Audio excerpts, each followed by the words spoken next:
فقہی منہاج میں استدلال کے سکم اور اہل فلسطین کے لیے استطاعت کی شرط۔ استدلال کے منہاج میں سکم کن غیر معقول نتائج تک لے جا سکتا ہے، ذیل میں فقہ سے اس کی ایک مثال پیش کی جاتی ہے۔ یہ حدیث سے غلط استدلال کا ایک نمونہ ہے۔ ایسے بیسیوں مسائل ہماری فقہ کو لاحق ہیں۔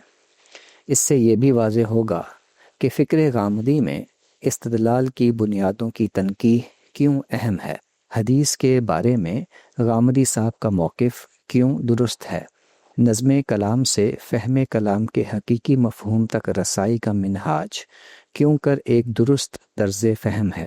کلام اپنے لسانی اور عقلی مضمرات کے ساتھ صادر ہوتا ہے۔ کلام کا تاریخی پس منظر بھی نظم کلام میں شامل ہوتا ہے۔ متن فہمی کے یہ مسلمہ اصول اگر قرآن اور حدیث کی تفہیم میں نہ برتے جائیں تو نتائج کس قدر غلط پیدا کیے جا سکتے ہیں، یہ درج ذیل مثال سے واضح ہوگا۔ غامدی صاحب کا موقف ہے کہ احادیث دین کا مستقل ماخذ نہیں ہیں۔ دین کے مستقل ماخذ قرآن اور سنت متواترہ ہیں، جو اجماع و تواتر کے قطعی ذرائع سے ملے ہیں۔ احادیث اخبار احاد کی صورت میں منتقل ہوئی ہیں، اس لیے یہ ایک ضمنی ذریعہ علم ہے۔ یہ اپنے سیاق و سباق کے ساتھ بالعموم بیان نہیں ہوتی، اس لیے انہیں علم اور عقل کے مسلمات کی روشنی میں رکھ کر سمجھا جائے گا۔ احادیث میں اصل دین کی تبیین و تشریح، اس کے اصولوں کا اطلاق، رسول اللہ صلی اللہ علیہ وسلم کا اسوہ حسنہ، آپ کی سیرت و سوانح کا بیان ہوتا ہے۔ ان میں کوئی مستقل حکم بیان نہیں ہوتا۔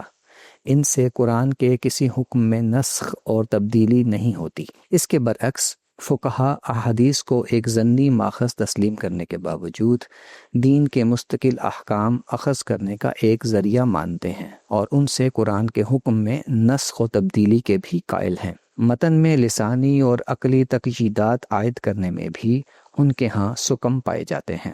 اب محولہ مسئلے کا جائزہ پیش کیا جاتا ہے۔ ایک روایت کے مطابق رسول اللہ صلی اللہ علیہ وسلم نے فرمایا کہ مسلمانوں کا 12,000 کا لشکر مغلوب نہیں ہو سکتا۔ پوری روایت یہ ہے۔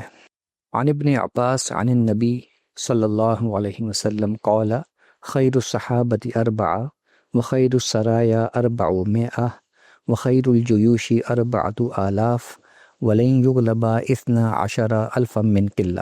قال ابو داود والصحیح انہ مرسل۔ حوالہ ابو داود 2611۔ ترجمہ: عبداللہ بن عباس سے روایت ہے کہ نبی اکرم صلی اللہ علیہ وسلم نے فرمایا، بہتر ساتھی وہ ہیں جن کی تعداد 4 ہو، اور چھوٹی فوج میں بہتر فوج وہ ہے جس کی تعداد 400 ہو، اور بڑی فوجوں میں بہتر وہ فوج ہے جس کی تعداد 4,000 ہو، اور 12,000 کی فوج قلت تعداد کی وجہ سے ہرگز مغلوب نہیں ہوگی۔ یہ ایک مرسل حدیث ہے۔ اس کی سند سے قطع نظر روایت کو متن فہمی کے درج بالا اصولوں کی روشنی میں سمجھا جائے تو اس کا درست مفہوم متعین کرنا دشوار نہیں ہے۔ اسے اس کے تاریخی پس منظر میں دیکھیے۔ عرب میں راستے دشوار اور غیر محفوظ تھے۔ اس صورتحال میں یہی مشورہ دیا جانا چاہیے تھا کہ کم از کم 2-4 لوگ مل کر سفر پر نکلیں۔ دوسرے یہ کہ عرب کے متفرق قبائل کے مقابلے میں سب سے بڑی جنگی قوت رسول اللہ صلی اللہ علیہ وسلم کے پاس جمع ہو گئی تھی، جو مختلف قبائل پر مشتمل تھی۔ ہمسایہ قبائل سے چھوٹی جھڑپوں اور عرب کے بڑے قبائل سے باقاعدہ جنگوں کا سلسلہ جاری تھا۔ اس تناظر میں رسول اللہ صلی اللہ علیہ وسلم نے کسی موقع پر اپنے ساتھیوں کی حوصلہ افزائی یا ان کی تنبیہ کے لیے فرمایا کہ عرب کے قبیلوں کی بکھری ہوئی طاقت کے مقابل چھوٹی جھڑپوں کے لیے 400 اور بڑی جنگ کے لیے 4,000 اور پھر 12,000 ایک بڑا لشکر ہے جو ان متفرق قبائل سے مغلوب نہیں ہو سکتا یا اسے مغلوب نہیں ہونا چاہیے۔ روایت میں وارد اس بیان سے فقہا نے اپنے اصول فقہ کے مطابق ایک مستقل حکم برآمد کر لیا کہ اگر مسلمانوں کی تعداد 12,000 ہو تو وہ جنگ سے پیچھے نہیں ہٹ سکتے، خواہ ان کا دشمن افرادی قوت اور جنگی ہتھیاروں میں ان سے کتنا ہی فائق کیوں نہ ہو۔ البتہ ان کی تعداد 12,000 سے کم ہو اور ان کا دشمن برتر ہتھیار رکھتا ہو تو وہ جنگ سے پیچھے ہٹ سکتے ہیں، چاہے ان کی افرادی قوت دشمن سے زیادہ ہی کیوں نہ ہو۔ اگر یہ روایت نہ ہوتی یا فقہا اس سے ایسے استدلال نہ کرتے جیسے انہوں نے کیا، تو یقیناً جو معقولیت انہوں نے 12,000 سے کم لشکر کے معاملے میں دکھائی وہ 12,000 کے لشکر کے لیے بھی دکھا پاتے۔ فقہا نے یہ نتیجہ اس علم کے باوجود نکالا کہ رسول اللہ صلی اللہ علیہ وسلم کی موجودگی میں بھی مسلمانوں کا 12,000 کا لشکر غزوہ حنین کے موقع پر ایک بار شکست سے دوچار ہو گیا تھا۔ البتہ انہوں نے دوبارہ ہمت مجتمع کر کے شکست کو فتح میں تبدیل کر لیا تھا۔ چنانچہ واقعہ بھی سامنے تھا جس کے مطابق 12,000 کا لشکر بھی ہزیمت کا شکار ہو سکتا ہے، مگر حدیث میں وارد الفاظ واقعے پر غالب آ گئے اور ایک غلط استدلال قائم کر لیا گیا۔ فقہا اس روایت میں صرف ایک عقلی قید کا اضافہ کرتے ہیں کہ غلبے کی یہ بشارت اس سے مشروط ہے کہ مسلمانوں کا کلمہ متحد ہو، یعنی ان میں باہم کوئی اختلاف نہ ہو۔ یہ اضافہ بھی وہ اس لیے کرتے ہیں کہ اسی روایت کے بعض دیگر متون میں جن کی سند بھی قابل احتجاج نہیں، یہ بات مذکور ہوئی ہے۔ اگر یہ عقلی قید یہاں لگائی جا سکتی ہے تو دیگر عقلی قرائن سے مزید قیدیں بھی اس میں مضمر سمجھی جا سکتی تھیں جن کا ذکر پیشتر کیا گیا۔ فقہا کے استدلال کے منہاج میں یہ احکام ہیں۔ اس میں پہلے ایک روایت کو دین میں مستقل حکم کا ایک ماخذ باور کیا جاتا ہے اور پھر اسے اس کے سیاق و سباق سے کاٹ کر ایک مستقل حکم برآمد کر لیا جاتا ہے اور پھر قرآن کے حکم میں نسخ کر دیا جاتا ہے۔ وہ یوں کہ قرآن مجید دشمنوں سے افرادی طاقت کے تناسب کی رعایت رکھتے ہوئے مسلمانوں سے مطالبہ کرتا ہے کہ دشمنوں کی تعداد ان سے 10 گنا زیادہ بھی ہو تو وہ ان سے جنگ کریں۔ مسلمان اگر استقامت دکھائیں گے تو غالب رہیں گے۔ پھر اس تناسب کو تبدیل کر کے 1 اور 2 کی نسبت مقرر کرتا ہے کہ ان میں کچھ کمزوری درائی ہے۔ حوالہ سورہ انفال آیت نمبر 66۔ مگر فقہا تناسب کی اس رعایت کو اس صورت میں کل عدم قرار دیتے ہیں جب مسلمانوں کی تعداد 12,000 ہو۔ اس روایت کی بنا پر قرآن کے حکم میں یہ نسخ فقہا کے اپنے اصول فقہ کی روح سے بھی درست نہیں۔ احناف قرآن مجید میں نسخ کے لیے روایت کا کم از کم مشہور ہونا لازم قرار دیتے ہیں، مگر یہاں ایک مرسل روایت سے قرآن کے حکم میں نسخ کر دیا گیا ہے۔ قانون کے ایک پروفیسر صاحب فقہا کے اس نتیجے کی بنیاد پر آج کے مسلمانوں کو بھی یہی مشورہ دیتے ہیں کہ جنگی ٹیکنالوجی کے فرق کی وجہ سے وہ دشمنوں کے مقابلے سے صرف اسی صورت میں دستبردار ہو سکتے ہیں جب ان کی تعداد 12,000 سے کم ہو، لیکن ان کی تعداد 12,000 یا اس سے زائد ہو تو پھر انہیں ہر صورت مقابلہ کرنا ہوگا، کیونکہ 12,000 کا لشکر مغلوب نہیں ہو سکتا۔ پروفیسر صاحب امام ابو بکر جساس سے نقل کرتے ہیں اور 12,000 سے متعلق جو کچھ رسول اللہ صلی اللہ علیہ وسلم سے روایت کیا گیا تو وہ اس باب میں اصل کی حیثیت رکھتا ہے۔ خواہ مشرکین کی تعداد کتنی ہی زیادہ ہو، مسلمانوں کے لیے جائز نہیں ہوگا کہ وہ ان کے مقابلے سے بھاگ جائیں، چاہے وہ ان سے کئی گنا زیادہ ہوں، کیونکہ رسول اللہ صلی اللہ علیہ وسلم نے فرمایا اگر ان کا کلمہ ایک ہو اور اس قول کے ذریعے ان پر واجب کیا کہ وہ کلمہ ایک کریں۔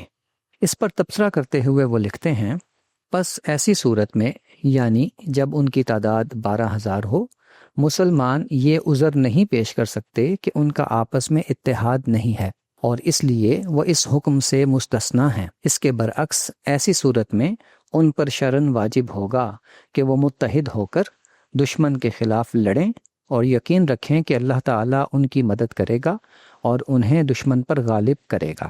حوالہ قدسیوں کے لیے قدرت اور استطاعت کی شروط از ڈاکٹر مشتاق۔ ایک طرف جنگی طاقت اور ٹیکنالوجی کے فرق کی ناقابل تردید حقیقت اور دوسری طرف 12,000 کی تعداد سے فقہا کے استدلال کی رعایت۔ اس نازک مقام سے پروفیسر صاحب یوں گزرے ہیں، یہ بات بھی قابل توجہ ہے کہ عددی نسبت کا لحاظ تو اس زمانے میں رکھا جا سکتا تھا جب افرادی قوت ہی میدان جنگ میں اہم کردار ادا کرتی تھی۔ موجودہ دور میں جبکہ سائنس اور ٹیکنالوجی نے فرد کی اہمیت کو نسبتاً کم کر دیا ہے، کیا زیادہ اہم سوال یہ نہیں ہوگا کہ ٹیکنالوجی کے لحاظ سے دشمن کہاں کھڑا ہے؟ اگر مسلمان فوج کی تعداد 10,000 ہے مگر اس کے پاس روایتی بندوق ہیں اور دشمن کی تعداد 100 ہے مگر اس کے پاس جدید ترین ہتھیار ہیں تو مقدرت کا اندازہ تعداد سے لگایا جائے گا یا اسلحے کی نوعیت سے؟ آگے لکھتے ہیں، امام سرخسی نے اس موضوع پر جو کچھ کہا ہے وہ یقیناً قول فیصل کی حیثیت رکھتا ہے۔ امام سرخسی کی عبارت کا ترجمہ یہ ہے، اگر مسلمانوں کی تعداد مشرکین کے نصف کے برابر ہو تو ان کے لیے جائز نہیں کہ وہ فرار اختیار کریں، اور ابتدا میں حکم یہ تھا کہ اگر ان کی تعداد مشرکین کے 10ویں حصے کے برابر ہو تو ان پر جائز نہیں تھا کہ وہ فرار اختیار کرتے۔ یہ حکم اس صورت میں ہے جب ان میں جنگ کی قوت ہو، یعنی ان کے پاس اسلحہ ہو۔ پس جس کے پاس اسلحہ نہ ہو اس کے لیے اسلحہ رکھنے والے کے مقابلے سے فرار اختیار کرنے میں کوئی قباحت نہیں ہے۔ اس طرح اس میں کوئی قباحت نہیں ہے کہ اگر اس کے پاس رمی کا آلہ نہ ہو تو وہ رمی کرنے والے سے فرار اختیار کر لے۔ کیا تم دیکھتے نہیں کہ اس کے لیے جائز ہے کہ قلعے کے دروازے سے یا اس جگہ سے جہاں من جنیق سے گولے پھینکے جا رہے ہوں فرار ہو جائے، کیونکہ وہ اس جگہ ٹھہرنے سے عاجز ہوتا ہے۔ ان اصولوں کی بنا پر تنہا شخص کے لیے 3 افراد کے مقابلے سے فرار اختیار کرنا جائز ہے، سوائے اس حالت کے جب مسلمانوں کی تعداد 12,000 ہو اور ان کا کلمہ ایک ہو۔ بس اس حالت میں ان کے لیے دشمن سے فرار اختیار کرنا جائز نہیں، خواہ ان کی تعداد کتنی ہی زیادہ ہو، کیونکہ رسول اللہ صلی اللہ علیہ وسلم نے فرمایا ہے، 12,000 کا گروہ تعداد میں کمی کے سبب سے مغلوب نہیں ہو سکتا، اور جو غالب ہو اس کے لیے جائز نہیں ہے کہ وہ فرار اختیار کرے۔ حوالہ سابق۔ اس نتیجہ فہم پر عملاً کبھی کسی لشکر، کسی حکومت نے عمل نہیں کیا۔ ایسا کرتے تو 12,000 تک ہی فوج رکھا کرتے، بڑی فوجیں رکھنے کی ضرورت ہی نہ تھی۔ مگر پروفیسر صاحب کو اصرار ہے کہ اہل فلسطین اس پر عمل کریں۔ اہل غزہ اپنے سے کئی گنا طاقتور دشمن سے جنگ میں پیچھے نہیں ہٹ سکتے، کیونکہ 12,000 جنگجو تو انہیں میسر ہی ہیں۔ تاہم وہ اس سوال کا جواب نہیں دیتے کہ 12,000 سے زائد قدسیوں کا لشکر ہر بار مغلوب کیوں ہو جاتا ہے۔ حدیث فقط یہ تو نہیں کہتی کہ 12,000 کا لشکر جنگ سے دستبردار نہیں ہو سکتا، بلکہ انہیں مغلوب نہ ہونے کی بشارت سناتی ہے۔ اگر قدسیوں کا ایمان کمزور ہے یا ان کا کلمہ متحد نہیں تو اس صورت میں بھی انہیں جنگ روک کر پہلے اپنے ایمان کی مضبوطی اور کلمہ کے اتحاد پر کام کرنا چاہیے۔ کمزور مظلومین کے لیے لائحہ عمل وہ نہیں جو فقہا کے ایک غلط استدلال کی بنیاد پر علم و عقل سے دستبردار ہو کر جنگ زدہ فلسطین اور دیگر کمزور مسلمانوں کے لیے تجویز کیا جا رہا ہے، بلکہ وہ ہے جو اللہ تعالیٰ نے سورہ نساء میں مکہ اور گرد و نواح کے مظلوم اور بے بس مسلمانوں کے لیے خود وضع کیا تھا۔ ارشاد ہوا ہے، وَمَا لَكُمْ لَا تُقَاتِلُونَ فِي سَبِيلِ اللَّهِ وَالْمُسْتَضْعَفِينَ مِنَ الرِّجَالِ وَالنِّسَاءِ وَالْوِلْدَانِ الَّذِينَ يَقُولُونَ رَبَّنَا أَخْرِجْنَا مِنْ هَٰذِهِ الْقَرْيَةِ الظَّالِمِ أَهْلُهَا وَاجْعَل لَّنَا مِن لَّدُنكَ وَلِيًّا وَاجْعَل لَّنَا مِن لَّدُنكَ نَصِيرًا۔ سورہ نساء آیت نمبر 75۔ ترجمہ: ایمان والو، تمہیں کیا ہو گیا ہے کہ تم اللہ کی راہ میں اور ان بے بس مردوں، عورتوں اور بچوں کے لیے نہیں لڑتے جو فریاد کر رہے ہیں کہ پروردگار ہمیں اس بستی سے نکال کہ جس کے لوگ ظالم ہیں، اور ہمارے لیے اپنے پاس سے ہمدرد پیدا کر دے اور اپنے پاس سے حامی اور مددگار پیدا کر دے۔ کمزور مظلوموں کی مدد کرنا مسلمانوں کی ریاستوں کا فرض ہے۔ وہ اگر اپنا فرض نبھانے کی جرت اور طاقت نہیں رکھتیں تو اب یہ کمزور مظلوموں کا کام نہیں، اور نہ یہ ان کے لیے مناسب ہے کہ وہ اپنے حقوق کے لیے خود ہتھیار اٹھا لیں۔ اس سے ان کے مصائب میں اضافہ ہی ہوتا ہے۔ مظلوم کا ہتھیار دعا ہے، اسے تلوار اٹھانے کا مشورہ یا حکم خدا نے نہیں دیا۔ موجودہ صورتحال میں اہل فلسطین کے پاس 3 ہی راستے ہیں۔ نمبر 1، اگر انہیں جنگ سے احتراز کی صورت میں جان، مال اور آبرو کا تحفظ حاصل ہے تو انہیں جو میسر ہے اس پر قناعت کریں اور اپنے حقوق کی جد و جہد کو پرامن طریقوں سے جاری رکھیں اور اپنی تعمیر پر توجہ دیں۔ نمبر 2، اگر انہیں پرامن رہنے کے باوجود یہ تحفظ حاصل نہیں تو وہ ہجرت کر جائیں۔ نمبر 3، اگر ہجرت کرنے پر پابندی ہے یا ہمسایہ ریاستیں انہیں پناہ دینے پر تیار نہیں تو اب انہیں صبر سے عدم تشدد کی پالیسی پر عمل پیرا رہنا ہے، یہاں تک کہ کوئی بیرونی طاقت ان کی مدد کو آ جائے۔ پرامن رہنے کے باوجود انہیں اگر انخلا پر مجبور کیا جاتا ہے اور عالمی برادری بھی ظالم کا ہاتھ نہیں پکڑتی تو جان اور زمین کے درمیان انتخاب انہیں اپنی جان کا کرنا چاہیے۔ لڑنے کی صورت میں وہ اپنی زندگی اور زمین دونوں گنوا دیں گے۔ انخلا کی صورت میں جان تو بچ جائے گی اور جد و جہد کے امکانات پیدا ہوتے رہیں گے۔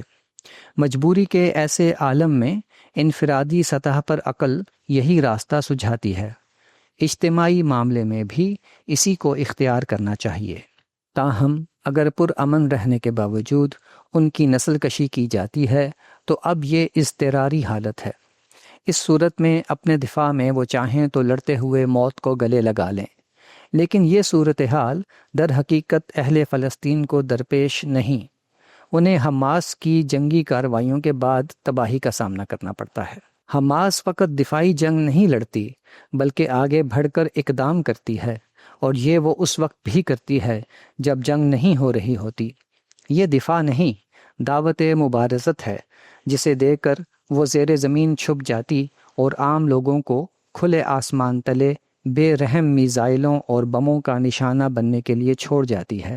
صرف یہی نہیں کہ کمزور مظلوم کے لیے جوابی طور پر لڑنا دینی فریضہ نہیں، بلکہ مسلمانوں کے نظم اجتماعی کے لیے حکم یہ ہے کہ جنگ سے پہلے وہ دشمن کی طاقت سے اپنی طاقت کی نسبت کا لحاظ رکھ کر مقاومت کا فیصلہ کریں۔ سورہ انفال کی آیت 65 میں صحابہ کرام کی جماعت کے لیے ان کے دشمنوں سے جنگ کے لیے یہ نسبت 1 اور 10 رکھی گئی تھی۔